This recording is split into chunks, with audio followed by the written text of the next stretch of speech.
de las cosas que se dicen, de lo más subjetivo y que se presta a interpretación. Vamos a cosas un poco más objetivas que son los números. Siempre dicen los números no mienten. Bueno. No sé, ilusionan, encantan, desencantan, tienen un margen ahí claro. para la subjetividad. Pero lo cierto es que de un tiempo a esta parte, bueno, la empresa Cifra, junto con Canal 12, han venido dando las proyecciones más certeras. Mirá.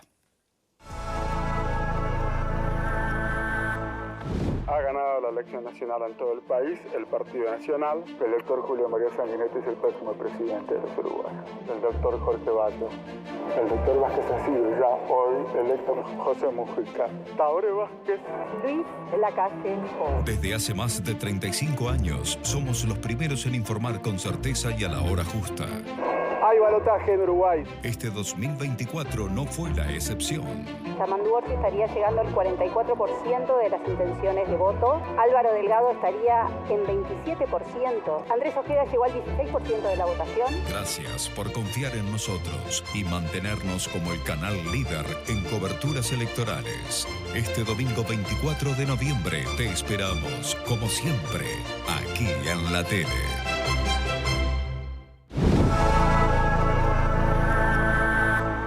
Mariana Pomies, bienvenida. Buenas tardes, ¿cómo están? ¿Cómo es ese segundo previo a decir, dale, los largamos? Largamos los números. Yo estaba muy tranquila, la verdad que, o sea, uno siente que tiene la responsabilidad, pero también el trabajo que hicimos era muy preciso, nos habíamos preparado mucho, igual que hace 5 años. La verdad que trabajamos mucho para confiar en nuestros números y a veces nosotros estamos más tranquilos que los que tenemos alrededor, porque confiamos en lo que hacemos. Entonces, la verdad que es ganas de decirlo rápido. Ah, ganas de decirlo. Pensé que podía ser al revés, que podía ser un nerviosismo antes de soltar esos números, porque no hay vuelta atrás. Sin duda. Y donde te equivoques, está. Pero bueno, la verdad que el domingo estábamos muy tranquilos y bueno, lo que queríamos era poder decirlo cuanto antes. Incluso después la muestra se movió un poco, pero los primeros números fueron los mejores, o sea, los más certeros. Sí, exacto. Bueno, ¿y cómo es el momento de llegar? Porque viene primero, esto no es un trabajo aislado, viene con todo un trabajo de proyección, de intimación, de intención de voto. ¿En qué momento, en qué parte de esa etapa, de ese proceso, hay convicción de estar en el camino correcto? Hay como 2 herramientas, ¿no? Uno tiene las encuestas que hacemos hasta el sábado de noche, donde uno va encuestando y recogiendo, pero después es el trabajo con los circuitos y con los comportamientos electorales anteriores, ¿no? Porque uno elige una muestra para ese domingo que tiene que ser representativa. Y eso implica conocer el comportamiento de los circuitos de todas las zonas, las edades de votación, que no son precisas, pero uno ve, bueno, cuando son circuitos nuevos, cuando son circuitos viejos de cada serie, cómo se comportaron antes, si tuvieron siempre el mismo comportamiento, si han cambiado. Entonces, cuando uno llega ese domingo, conoce los circuitos, sabe dónde están, sabe cómo se comportan. Después te pasa que el encuestador que iba a tal circuito se encontró con que el jefe de mesa no lo dejaba entrar y tenés que ir a otro y dices, ay, yo estudié ese circuito 2 semanas. Claro. Y bueno, vas a otro circuito, pero que se comporte parecido. Ya uno hizo el trabajo cuando llega ahí. Lo que tiene es que confiar en que lo que hizo está bien, ¿no? Y después a veces también te falla desde lo tecnológico, desde eso, que tenés una muestra armada y pasan cosas que no puede entrar a tal circuito, te enferma un encuestador en el último momento en un pueblo donde no tenés un suplente. Pero bueno, esos son peripecias. Claro, porque mira que el trabajo de la encuestadora, a menos que estés en el tema y más o menos ya hayas preguntado otras veces, yo no sé si todo el mundo se lo imagina con tanta gente trabajando. Capaz que hay gente que se lo imagina a Pomies sentada en una oficina llamando por teléfono. A mí había gente el fin de semana que me decía, bueno, ya hiciste todo, ahora tenés la encuesta. Y digo, sí, pero el domingo tengo 250, pero ya está, es la encuesta. No, la encuesta ya está. Ahora son los votos, ¿no? Entonces son como 2 herramientas que a veces la gente no dimensiona de lo complejo que es y de todo el trabajo que hay detrás, que te puede salir mal. Y yo siempre digo, nos podemos equivocar porque cometimos un error en el trabajo, pero nadie se juega ese trabajo para beneficiar a alguien, está claro, ¿no? Ahí vos Y no porque ya creo que lo has dicho alguna vez, las encuestadoras no viven de la política, de hecho es lo que más pereza les da y menos dinero les reporta, ¿no? Y es lo único que nuestros clientes empresariales pueden contrastar contra la realidad. Cuando yo les vendo una encuesta o grupos motivacionales, a una marca, porque recojo ponele. bien la realidad, a una empresa, Sí, a una X. marca, bueno, lo que tiene es lo único que se contrasta con la realidad, que es las encuestas de intención de voto y el voto.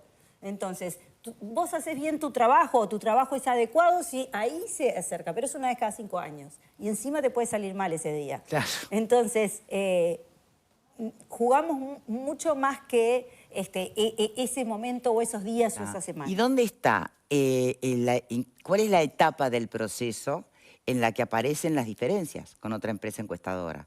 Porque caramba que hubo diferencias con alguna otra. Entonces,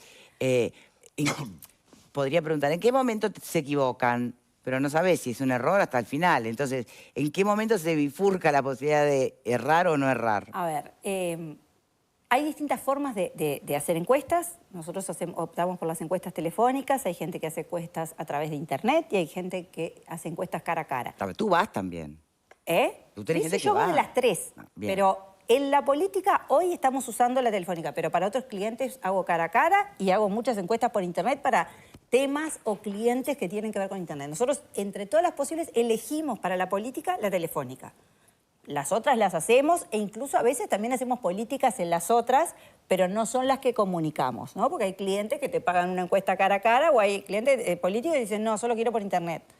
Okay. Pero no son las que nosotros comunicamos a la opinión pública, ¿no? Después, las encuestas son herramientas que tienen imprecisión, no es una foto exacta de la realidad. Entonces uno en algún momento tiene que corregir los desvíos que tienen las encuestas naturalmente. ¿Con qué criterio se corrige un desvío? Bueno, ahí ¿Con la tenemos- experiencia o con qué? Bueno, tenemos, por un lado, lo que se llama el marco muestral, que son los datos del INE. Nosotros tenemos el INE, que ahora estamos esperando los datos nuevos, porque los datos que tenemos del INE son datos poblacionales de hace más de 10 años. Ahora hay un censo que todavía no tenemos. Está demorado, Muy ¿no? demorado. Está muy demorado. Sí. Bueno, ese es el marco muestral. ¿Qué quiere decir el marco muestral? El INE, que recoge a través de los censos las características y la cantidad de la población, es como la referencia. Si el INE dice que son 55% de mujeres y 45% de hombres, pues mi muestra tiene que ser igual al INE en esas características. Si el INE me dice que la población de entre 18 y 25 es el 12%, pues mi muestra tiene que tener un 12%. Si el INE dice que en tales pueblos vive tanta gente, pues...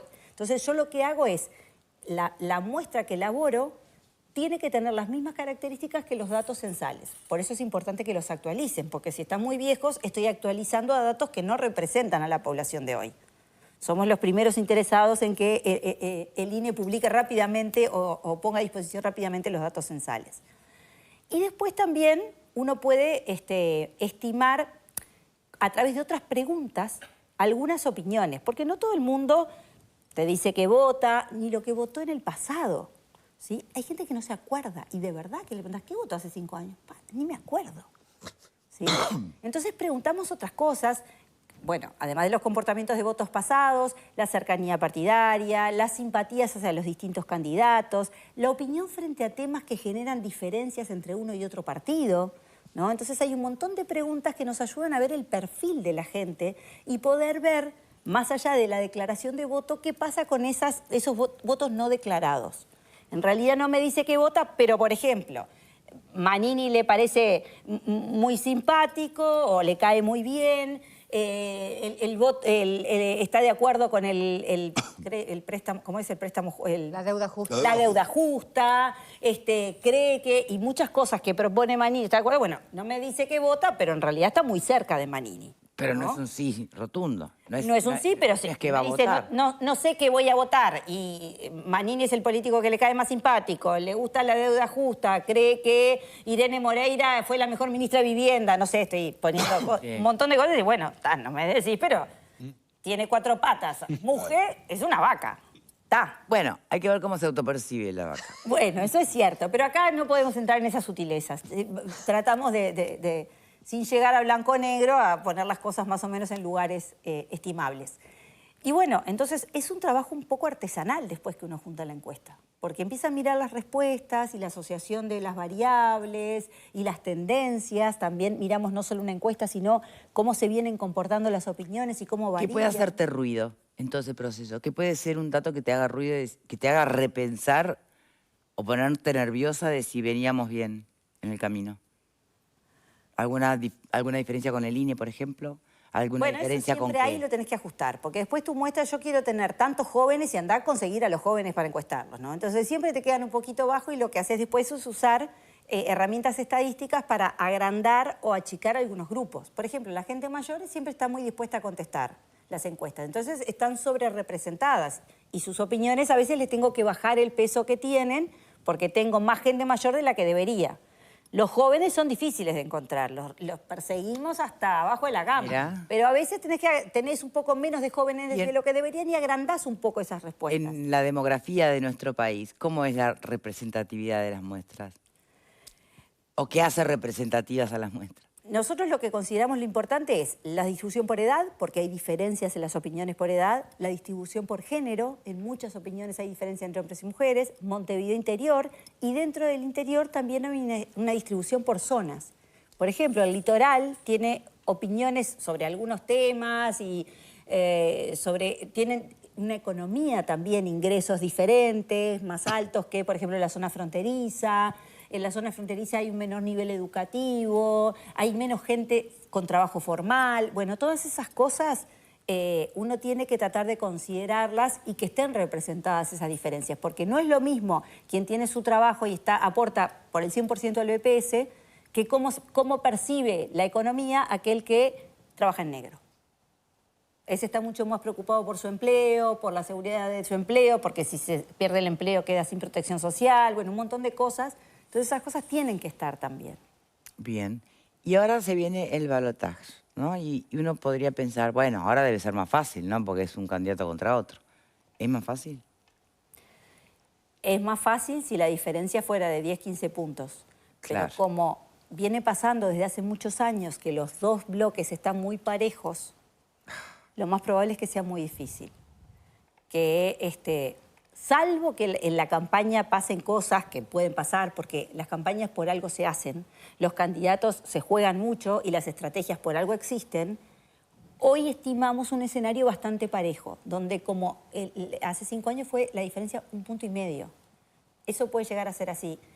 Las encuestas tienen de margen de error entre 2 y 3 puntos. 1,5 puntos está por adentro del margen de error. No, eso es increíble, porque ahí se la están jugando también, ¿no? Sí.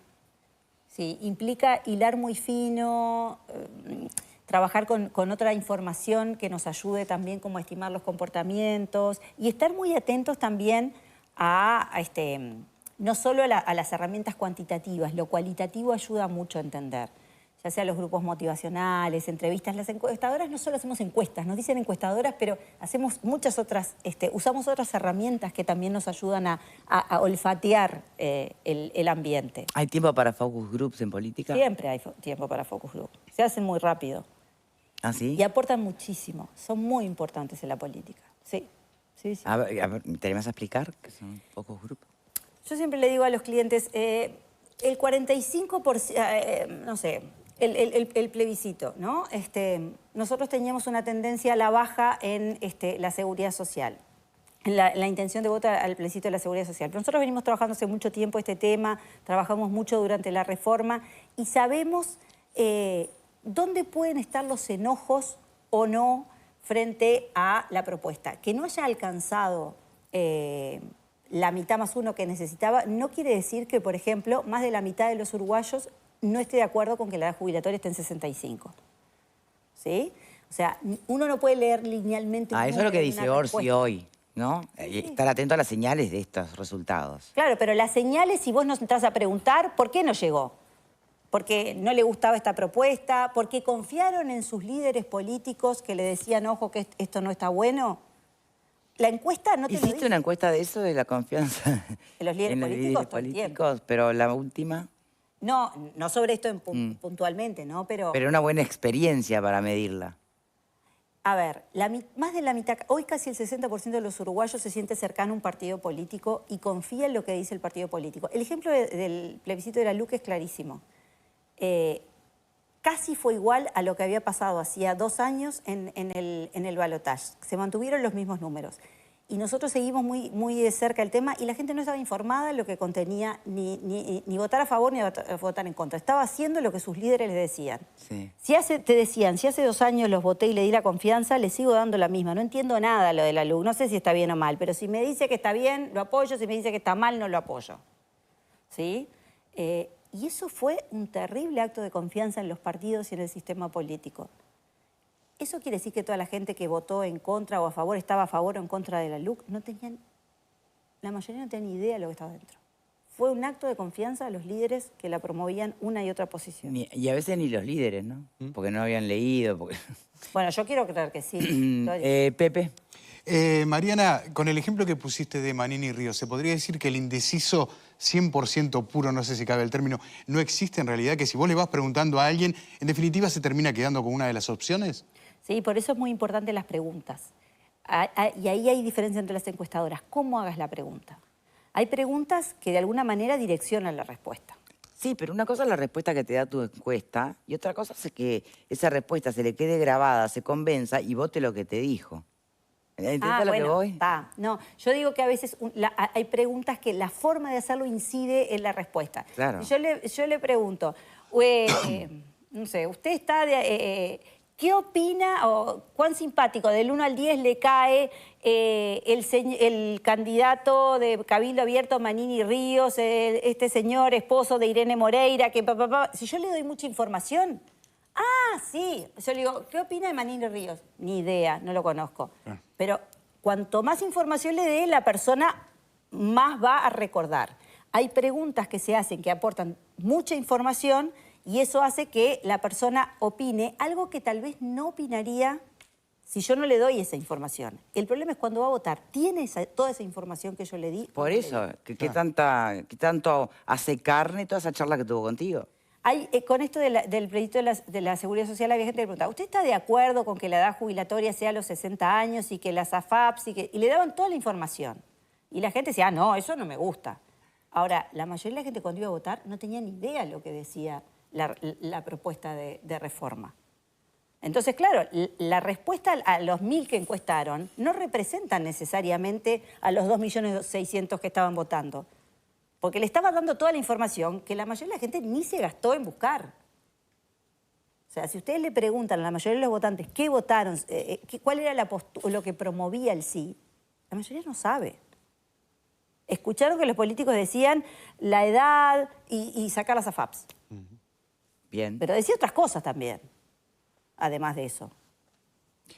Por acá preguntas. Yo tengo 2 preguntas. Una, ¿qué tan viable es que alguien que votó a alguno de los partidos de la coalición multicolor, por enojo o por la razón que sea, vote a Orsi? Una. Y 2, ¿cómo se explica la alta votación que tuvo Identidad Soberana? ¿Es por enojo con los partidos? Bueno, explicarme un poco eso, por favor. Sí.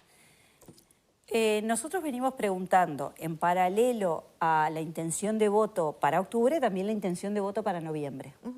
Y nosotros sistemáticamente encontramos en gente que decía que en octubre iba a votar a Ojeda o que iba a votar incluso a Delgado, que decía, pero en noviembre voto a Orsi.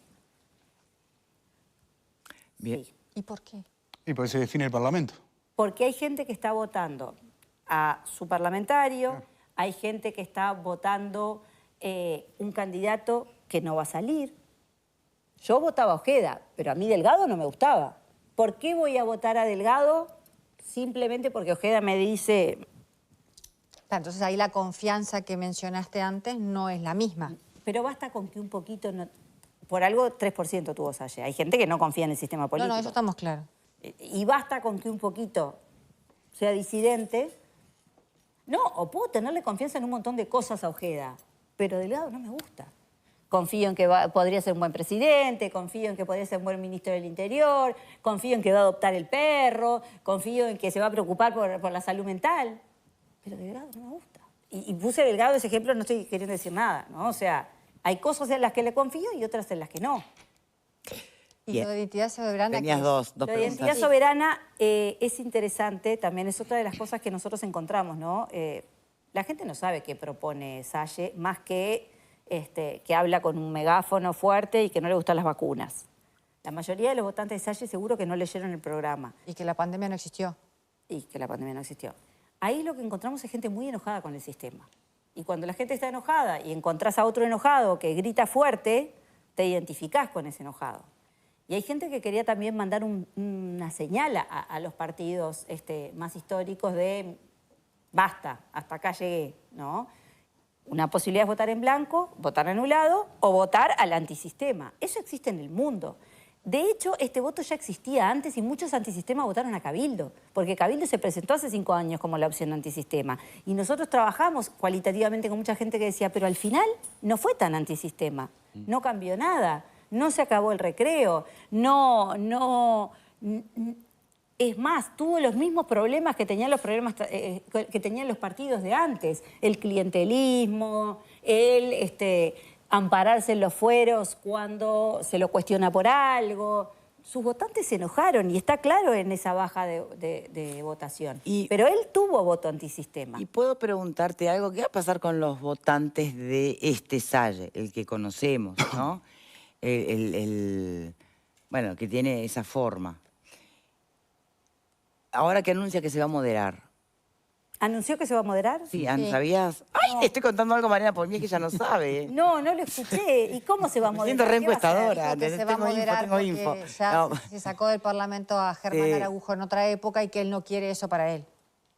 Entonces, pregunto, sí, porque a mí me lleva a lo que vos estabas ¿Qué tiene que ver Germán Araújo? Yo dije, no, porque fue echado en su momento por inconductas, sí. ¿no? Por no quiere que lo responder a la Claro, conducta. exacto. Entonces él, lo que todo el mundo venía anunciando, si este hombre no se civiliza, dura 2 segundos y medio en el Pero Parlamento. a los 5 minutos de que fue electo diputado, Exacto. estaba diciendo que entró a la cueva de ladrones. Por Decía, eso. no entra bien con sus compañeros de trabajo, Gente ¿no? patria fue concretamente lo que dijo. Pero ahora anuncia que se va a moderar porque no quiere que le pase lo mismo que Germán Araújo. Y yo me pregunto, ese voto que recibió en estas elecciones, que más allá de conocer o no el programa de Salle, más allá de conocer o no los 6 puntos que él habla, porque no habla de otros, son un voto aprobando la rebeldía, al cuestionador, al que todo eso tiene un valor en sí mismo también, ¿no? Ahora, si se modera... Ya los defraudó. ¿Qué pasa con la... de diputados y ya los defraudó. Claro, si se va a moderar, ¿qué pasa con sus representados? Que lo quieren ver con el megáfono. Se sabe que no va a poder estar con megáfono dentro del Parlamento, pero me voy a esa forma belicosa. Si se modera y se vuelve un senador civilizado... Y bueno, dentro de 5 años no lo votan, ya está. O sea que está embretado en su personaje. Pero ahora no hay vuelta atrás. Habrá que esperar 5 años para sacarlo. A no ser que se le evoque. Entonces lo sacan los demás senadores. Diputados, Diputado. Sí. Pero hablamos el otro día, la base del respaldo Qué difícil, electoral porque que tiene construyó un Salle personaje que ahora ese tiene que responder. Bueno, pero está... Si vos transás con el sistema, Ya te tu volvés otro más. plataforma se cae. Sí, porque te volvés otro más. ¿Se entiende? Claro, para él es... Claro, si yo transo con el sistema, mi plataforma Pero- se cae. Eso, Y por lo cual mi es un electorado. problema, pero además el Parlamento tiene una lógica que te va atrapando. No, está claro. Entonces, es muy difícil mantenerlo como era afuera, ahí adentro. Imposible. Bueno, vimos también como Vega, algunas de las cosas Claro, que él proponía, claro. moderó hace 5 años. ¿Ah, sí? Vega también era un poco un voto antisistema y cuestionaba. Votó ahora. Y a su manera él siguió cuestionando. Lo que pasa, bueno, primero que tenía muy poco peso un diputado, ¿no? Pero bueno, tampoco armó grandes escándalos en el Parlamento. Él, No, pero fue... Pero perdió Es gran parte así. del electorado, por eso bueno, mismo. Sí, por y eso Pero bueno, tenía otra Eso- conducta. Eso es lo que decía María. Claro, perdió. ¿Qué es lo perdió. que le En puede 5 años pasar a dicen, vos, Salle? ibas a Claro. comer el niño crudo... Hay que esperar 5 años y ya no lo votó más, ya está. Bueno, Mariana, una pregunta. quiero Dale, hacer. porque tenemos que Cortita. despedirla, ¿Qué pensás de los votos anulados y votos en blanco, que en el porcentaje en el cual se dieron y en la diferencia eventual que pueda haber ahora en la segunda vuelta, claramente pueden llegar a incidir en resultado para un lado o para el otro? Porque ¿Se además mantendrían? ¿Cómo sería? fueron ¿Cómo muy lo ves? altos, más altos de lo habitual. Por Hay eso. un punto y medio ahí que es un poco raro. Y lo que es raro también son aquellos votos por el sí a la seguridad social y en blanco, Solo. ¿no? Eso claramente también es un voto más enojado todavía, porque no es gente desinformada y que no le interesa la política. Tienen una postura sobre algo y sentían que sobre ese algo no había ningún partido que, que valiera la pena. Y yo creo que ahí el Frente va a tratar de pescar. Me parece que son más fáciles de pescar para el Frente Amplio que para la coalición. Mariana Pomies, muchísimas gracias por habernos acompañado. Un gusto. Y bueno, toda la energía para este tramo que queda todavía por delante. Gracias por la invitación. Por favor.